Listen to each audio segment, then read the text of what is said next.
Unsung Murder Ballads is a true crime podcast, and as such, we will be discussing topics that are disturbing, graphic, and often violent in nature. So this is not for children under the age of 13. But you know this because you did start playing this episode. So here are some things you might not know about us. We are going to be critical of mistakes made by both criminals and law enforcement. We're going to express our views on things that you might not always agree with. We will occasionally go on an off-topic tangent. And we're going to use dark humor to express ourselves now and then. So if you're easily triggered, this might not be the podcast for you. However, if this is your cup of tea, then raise your pinky finger while you sip and join us for this week's horrific case, you sick bastards.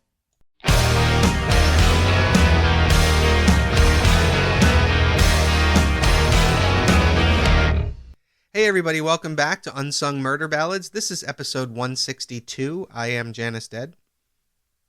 Hold on, I'm sorry, I'm still chewing. Hold on. And I'm Joyous Dead. Alrighty. Yeah, I might keep that in. Oh man, so Oops. tonight's episode, we talked about it briefly last time. I know a lot of people will think this episode may have been or should have been for Joyous's information. I don't think it's that famous a case, but I do think it's fucked up enough to have been. All right. So a lot of people call this individual a serial killer. Presumably he is, but we only know for 100% certainty that he killed one person. Okay. Yeah. So I don't know if we'll call him a serial killer, but we will move forward with the case. The teaser I also struggled with. There's two good moments to do a teaser. So instead I've decided I'm going to give you a very, very short teaser. And I don't want to ruin too much. So basically, 6 years after a woman's child went missing, she received a letter in the mail from the killer. And this letter was, so basically this woman couldn't read. And her son had to read the letter. Oh. And thankfully, he did not read the letter out loud, as it described in detail what happened to this woman's little girl. Oh, no. Yeah, so that's the teaser. And obviously, just some warning, this does involve the brutality of children and cannibalism. Oh, Jesus Christ. Yeah, yep. So this is the case of Albert Fish. All right. Cannibalism. Awesome. Yeah, I know we haven't actually done too many of those. Yeah. Like, it's a really fucked one. Yeah, the concept of cannibalism is so fucking weird.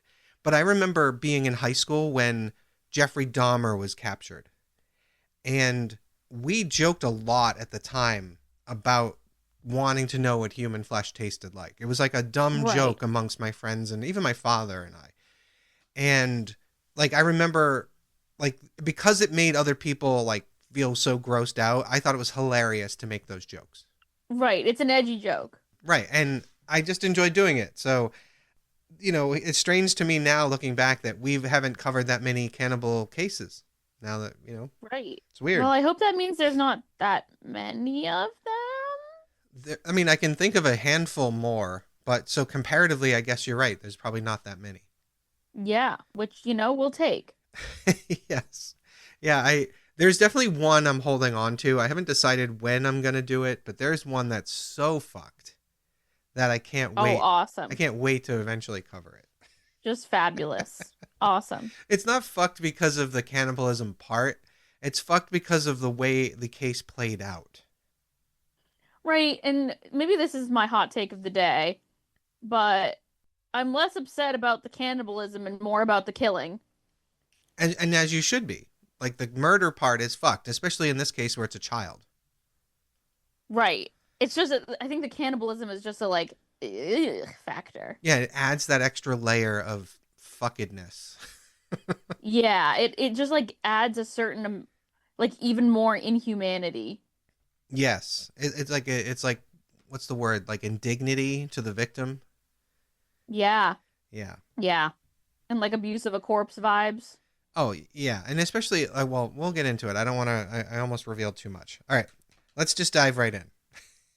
All right, let's do it. Albert Fish entered the world on May 19th, 1870 in Washington, D.C. Oh, we got an old ass case. This is when this case, most of it takes place in the early 1900s. He was born into Gotcha. a family carrying the weight of generational mental illness on their shoulders. Over decades, various relatives of his would be diagnosed with conditions ranging from depression to full psychosis.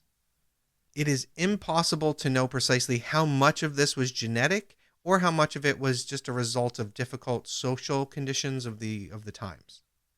Fair enough. But the fact is that instability surrounded the Fish family long before Albert was even born. When Albert was 5, his father suddenly died. Awful. And his mother, unable to support multiple children, placed Albert Fish in an orphanage.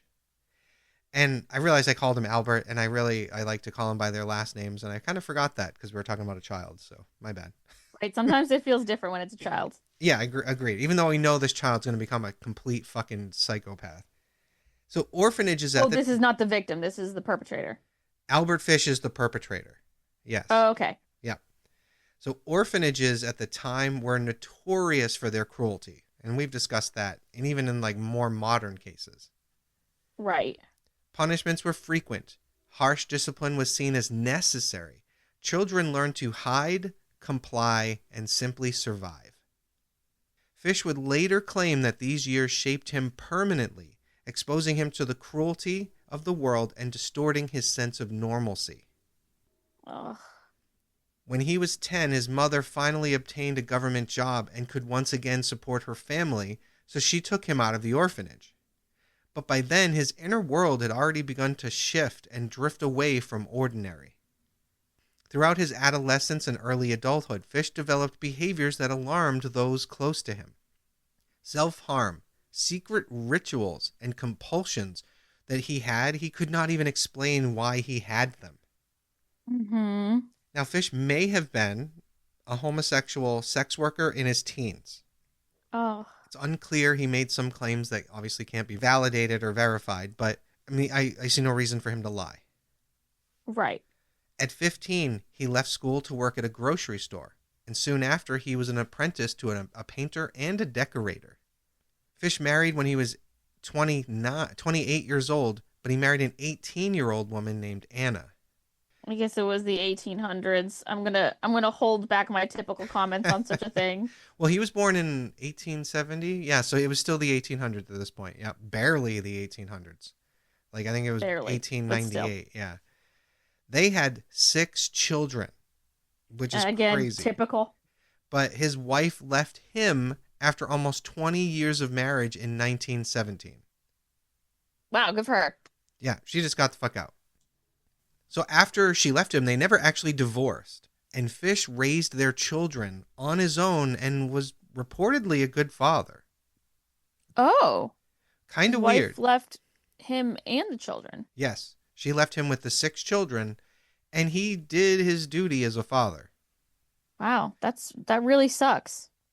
Now, this next section I'm going to say I took from a news article from I think it was the early 1930s. So they say there's some weird wordage that I left in, and I'm going to use the quotes when I get there. But actually the whole sentence is a quote.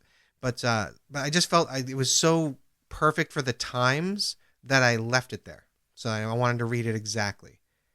And Well, all right. that line goes, quote, "He had 3 subsequent marriages, short and bigamous, and according to one report, played quasi-sexual games with a stepdaughter named Mary," unquote. Oh. Weird. What the fuck is a quasi-sec? I think who knows? you know. Who knows? And that's what I mean. Like, you don't hear the term bigamous very often. I mean, I understand why it's there because he was never divorced. But like the quasi-sexual games was like, yeah, he molested her. And like, I don't know. Yeah. Yeah, like I don't know why you're playing it safe other than the fact that it's like the 1930s. Right, maybe they just didn't use the word molested yet. Yeah, certainly long before sexual predators were labeled that way, you know. Right. So as he aged, Fish worked odd jobs, remained largely transient, and drifted across cities and states. But to many people, he appeared harmless, quiet, soft spoken, and polite. An aging man who worked with his hands and avoided confrontation. So, this dual existence, the public one and the hidden one, would later become one of the most chilling aspects of his criminal behavior. Yeah, I bet. It is weird when someone like seems completely normal and then on the other side Right? They're a is a fucking murderer. monster. Yeah. Yeah, they're a fucking monster. It's like that's way more terrifying Well, and that's than just a regular monster. right. It makes me instantly think of Ted Bundy, attractive 30 Mm-hmm. something year old man. But with Albert Fish, his crimes are going into old age in a lot of ways. Wow. So he understood how to appear non threatening, and he moved unnoticed to exploit people's trust. By the 1910s Ooh. and 20s, Fish was living in New York City. So at this point, he's 40 to 50. He rented Okay. he rented cheap rooms in boarding houses. He traveled frequently and blended into the background of the working class neighborhoods he drifted through. During these years, several children went missing in and around the city. Police departments, separated by jurisdictional boundaries and lacking any centralized records, failed to connect these cases. If Fish was active during this period, he left no evidence that police could trace. Now, the entirety of Fish's crimes may never be truly known. It, Probably not. it is believed that he killed between 8 and 15 children. Ugh, that's awful. And yeah, However, there's just like at this time point in history, there was just no way yeah, there's you were no ever gonna catch someone. there's no good record keeping, there's no good forensics, there's nothing. Like there are no telephones, there are no it's crazy to think about. Yeah, it's just like we always. I'm just always thinking about wow, it was so easy to get away with it for them. It's insane. Yeah, and when they get caught, it's because of their own stupidity. Right. They like actually have to be really dumb to get caught. With that said, it is believed that Fish attacked hundreds of children. Ugh. After his wife Anna left him, he worked around the country. He was never arrested, but often driven off by close calls or attention by police or locals. Many of his victims were poor, including African Americans, about whom he said the police were less apt to care about. God. Well, yeah, Yeah, obviously. right, Especially back then. I mean, but sometimes it's just crazy when they say the quiet part out loud. right. His activities with them, as with himself, involved inflicting pain more than sexual acts, though Fish's Ugh. gratification was clearly sexual, based on what he would tell us later. Ugh. He was influenced by some form of religious mania, and again, this is one of those older reports. Mm-hmm. And he supposedly, and this is part is true. The religious mania is the supposedly part for me, but Fish also became obsessed with castrating boys. Oh. Yeah. Oh, he's a real fucking monster. In St. Louis in 1911, he left one boy bleeding and fled the city. Oh. He would later admit that in 1927 he kidnapped and murdered a 4-year-old boy named Billy Gaffney, and he also strangled to death an 8-year-old named Francis McDonald. And he When can they're so young, it just like really hurts to hear that. Like 4-year-old is the most like innocent, fresh to this world thing I can imagine. yeah, he has no idea that there's any danger anywhere. I mean, And shouldn't know. he might be old enough to recognize that the stove will burn his hand if he touches it. Right. Right. And like barely old enough. Right. Ugh. That's just so little. Yeah, it's tiny. Ugh, Fish would fucking later monster. Fish would later confess to eating the boy's remains.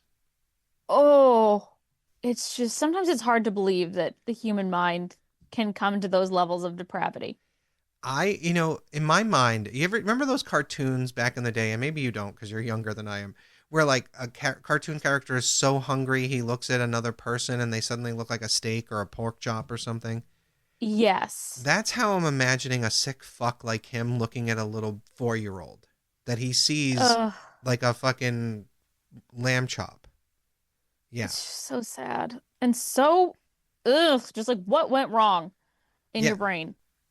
During his later interrogations, he provided chilling details of his actions, describing his cannibalism and his penchant for torturing children. It's always these fuckers who are like, yeah, let me tell you all about it. Right? Now, by the time 1930 rolled around, and this is before his arrest and before he confesses to everything, before his final arrest, Fish had been arrested approximately 6 times by 1930. Wow. One of them resulted in a prison term, and 2 of them resulted in mental hospital stays.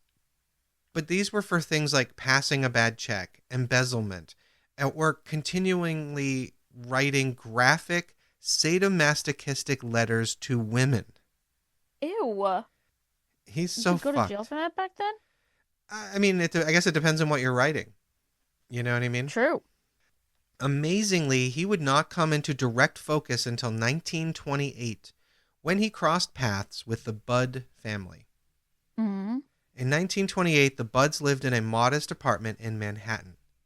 They were a hard-working family struggling through the economic downturn that preceded the Great Depression. Their teenage son, Edward, wanted to help support the family. He had placed a simple newspaper advertisement seeking work. On May 25th, an elderly man arrived at the Budd residence responding to this ad. He introduced himself as Frank Howard, a farmer from Farmingdale, New York. He was thin, gray-haired, had a soft demeanor, and he spoke gently and he moved slowly. Howard offered Edward a job, basically saying he had steady work for him on his farm. This guy's attention shifted when a little girl named Grace wandered into the room during in the interview. And she walked over to him and he just picked her up and put her on his knee, and he kind of petted her hair and showed what appeared to be a fatherly interest in little Grace. Ugh. He chatted with the family, he praised their manners, and promised to return the following week to bring Edward and a friend of Edward's to the farm. The Budds were both relieved and excited. They were going to have money coming in. The steady income their son would bring in would ease their financial burdens.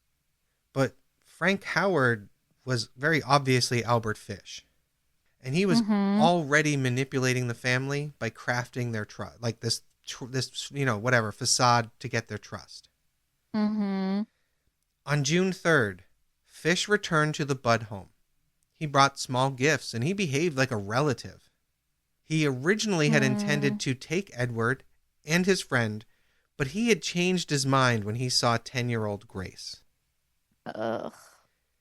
Now, he told the Budds that he needed to attend his niece's birthday party that afternoon, and he asked the question that would change the Budds family life forever. Could he take Grace Budd, this 10-year-old girl, to his niece's birthday party? And I'm sure the girl's like, oh my God, yeah, I want to go to a party. Exactly. Of She was course. so excited. She got up and she ran and she put on her best dress. Ugh. The Budds saw no reason to distrust this kindly old man who had shown up multiple times, and so they kind of knew him. Right. He had offered their son employment. He had been courteous, and he's an old man. He's safe, right? God, I can't even imagine being a parent. Right? Like back then, especially. Like everyone Even knows. now, man, I'm gonna be so paranoid someday when I have a kid. I'm gonna be just like losing my fucking shit. I agree, but today we're hyper aware of this shit.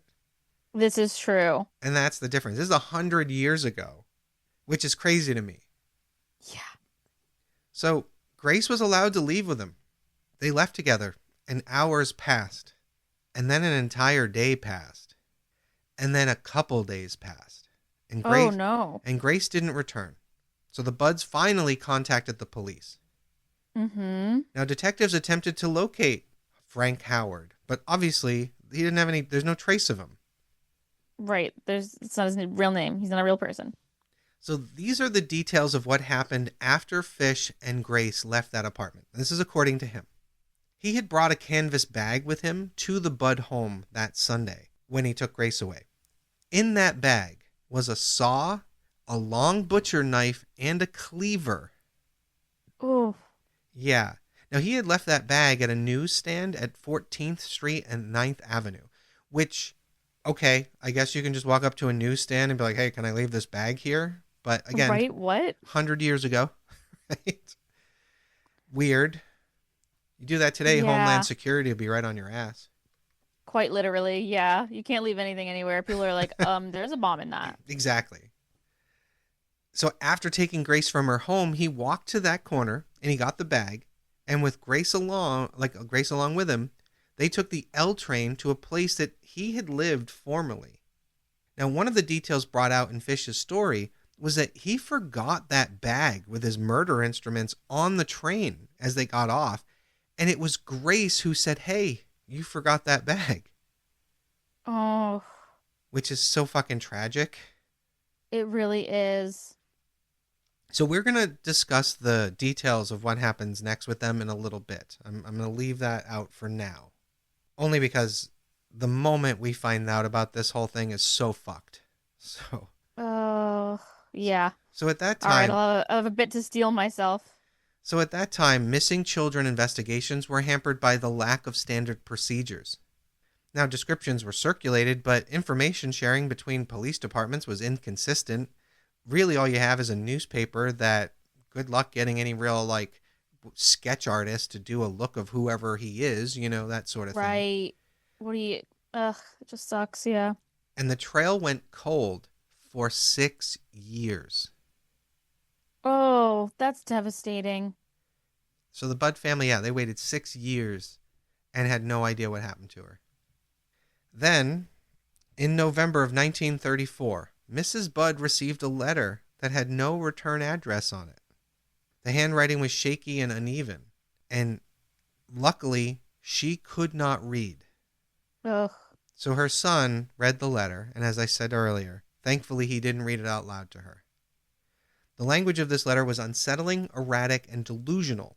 I'm not going to read all of it to you, but in part, it went like this. Dear Mrs. Budd, on Sunday, June 3rd, 1928, I called on you. We had lunch. Grace sat on my lap and kissed me. I made up my mind to eat her. Oh. On the pretense of taking her to a party, I took her to an empty house in Westchester I had already picked out. When we got there, I told her to remain outside. She picked wildflowers while I went upstairs and stripped off all my clothes. I knew that if I didn't do that, I would get her blood on them. Ugh. When all was ready, I went to the window and called her. Then I hid in the closet until she was in the room. When she saw me all naked, she began to cry and tried to run down the stairs. I grabbed her and she said she would tell her mama. First, I stripped her naked. How she kicked, bit, and scratched. I choked her to death, then cut her in small pieces so I could take my meat to my rooms. Ugh. Cook and eat it. How sweet and tender her little ass was roasted in the oven. Oh my fucking God. It took me 9 days to eat her entire body. I did not fuck her, though. I could have, had I wished. She died a virgin. Unquote. Oh. Repulsive. Truly. It's one of those things it's one thing to have done all of those things, but to send that letter to her mother, Is just one of the most depraved things I could imagine. that's just maximum terror, maximum pain. Holy Yeah. fuck. So detectives recognized 3 critical details from this letter. The writer admitted to meeting the Budds, he admitted to taking Grace, and he described specific circumstances only the perpetrator could have known. The envelope provided the first physical evidence lead detectives had ever received. This letter bore the emblem of the New York Private Chauffeurs Benevolent Association. Hmm. it's like a club, right? So police contacted the organization, and they learned that not all members had access to that particular stationery. But it had once been Weird. but that stationery had once been left behind at a boarding house in Manhattan. So they go and they start figuring out, okay, who stayed in this boarding house, who stayed in a room that may have had this stationery, and only one fucking name came up: Albert Fish. Only one person stayed in that room? During the That's time weird. period that that letter would have been mailed. Yeah. Wow. Bizarre. I know, especially for New York, right? Right? And they like knew exactly where the stationery had been left. They were really tracking stationery. Right. It's like, I guess it's the only thing you can track back then. Right? I'm like, where have you ever left an envelope? I'm like, who else like who has Well, custom envelopes? I don't know. It's all but weird, but it is 100 years ago. I'm thinking the stationery is more the paper he wrote the letter on. You know what I Right, right, mean? right. Yeah. Right. So he That wrote, too. yeah, he wrote this letter, and they were able to track down that very few places would have just had it laying around. I don't know. It's Very weird. true. The whole thing is weird. But investigators now knew his real identity. So they started scouring rooming houses across the city. Now, Fish moved frequently, often paying only for a week at a time. And he worked odd jobs, so he was kind of used to disappearing for days without any explanation. But the letters had given them something Fish could not conceal, which was his handwriting. Postal inspectors and missing persons detectives worked together, which was a rarity at the time. And they eventually tracked Fish to a boarding house in Manhattan.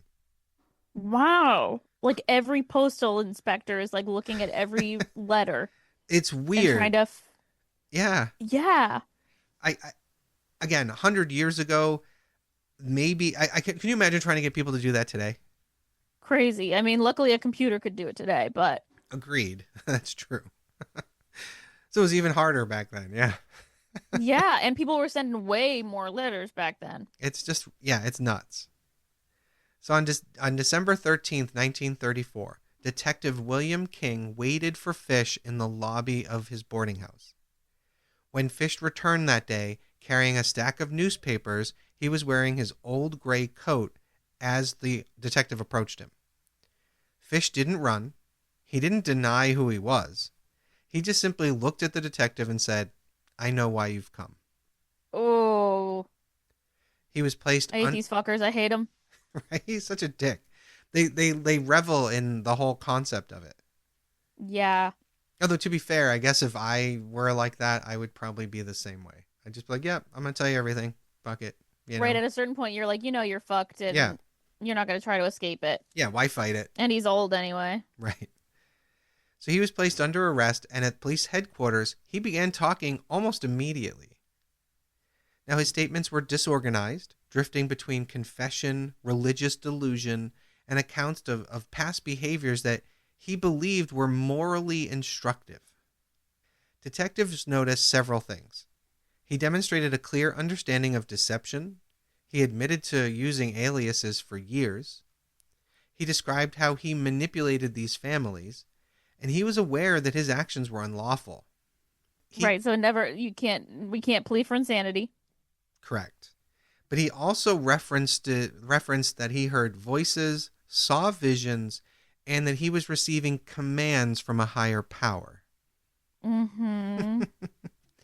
So So, religious psychosis so vibes or right, whatever so they were calling it back then. well, he had to they had to make sure that he was not legally sane at this point, or that he was legally sane.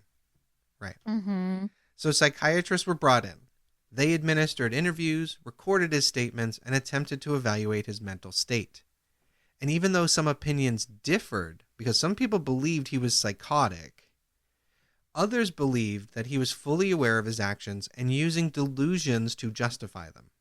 Yeah. It's like you can be aware of your actions and like think that God is whispering in your fucking ear at the same time. I don't care. You still did it. You're still a Right, danger. exactly. And even outside of all that, he did admit to kidnapping Grace Budd. So there's that. Right. Right.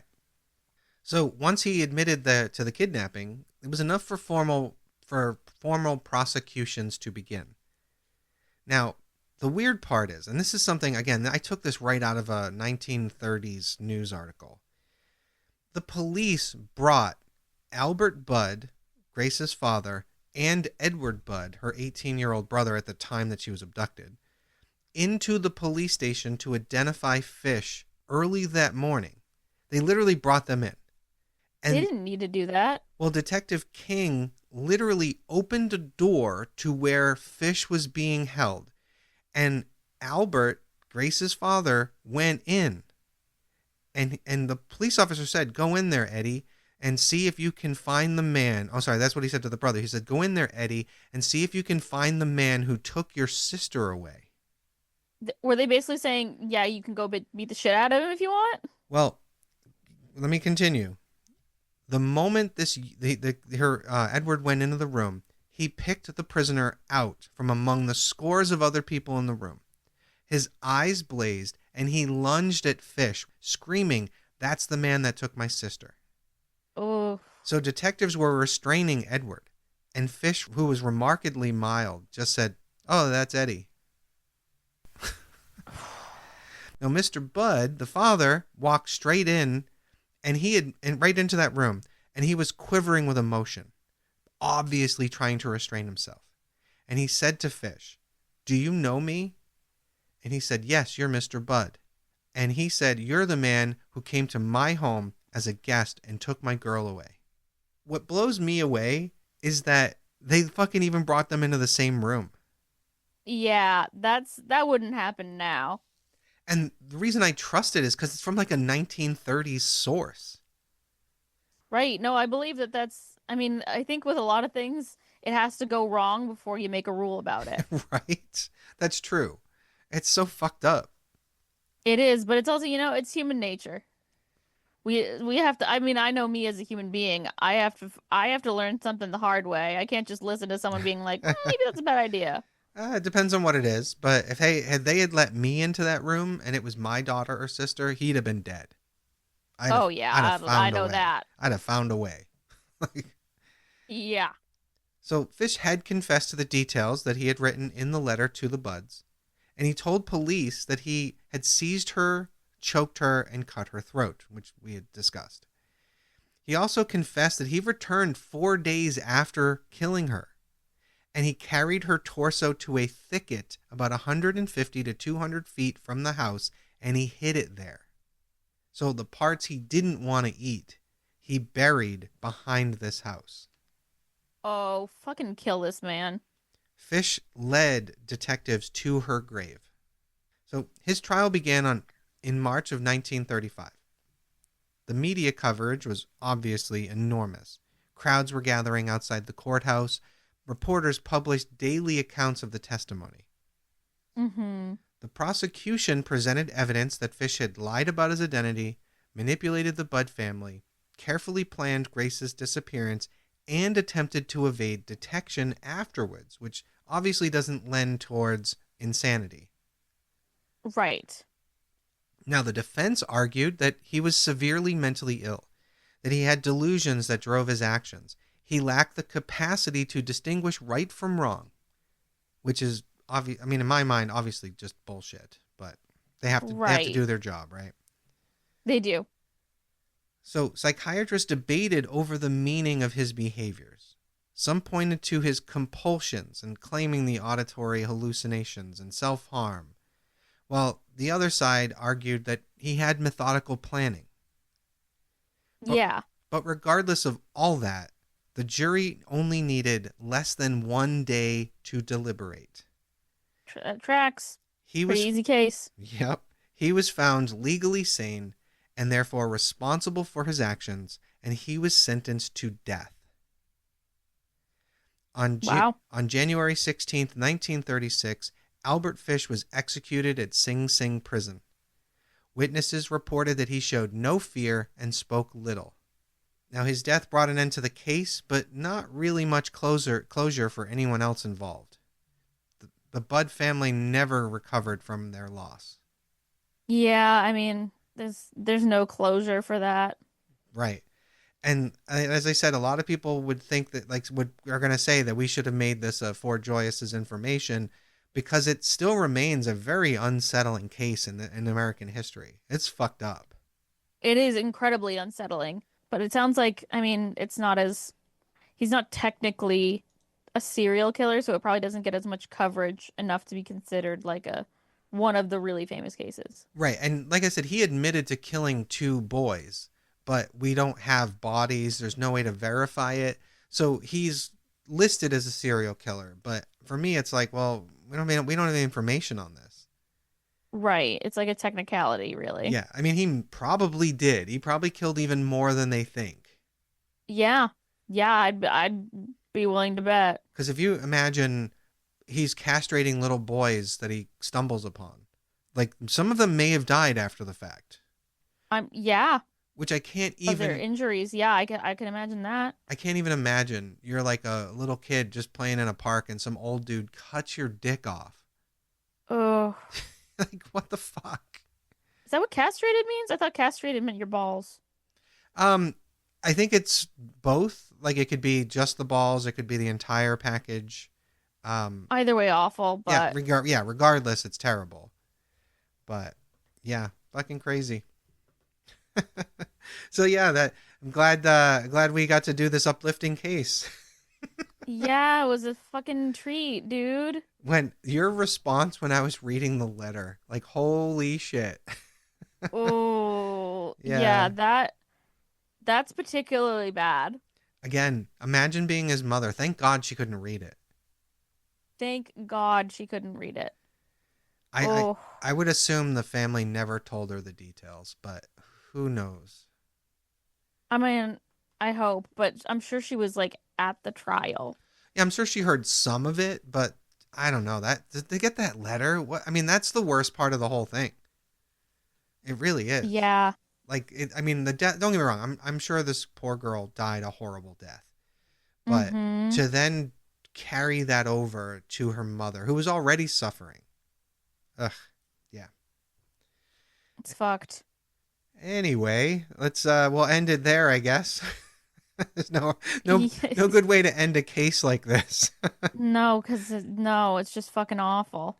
But thank you everyone for joining us. Once again, I am Janice Dead, And I'm Joyous Dead. and we'll see you in next week for another sick case. Bye.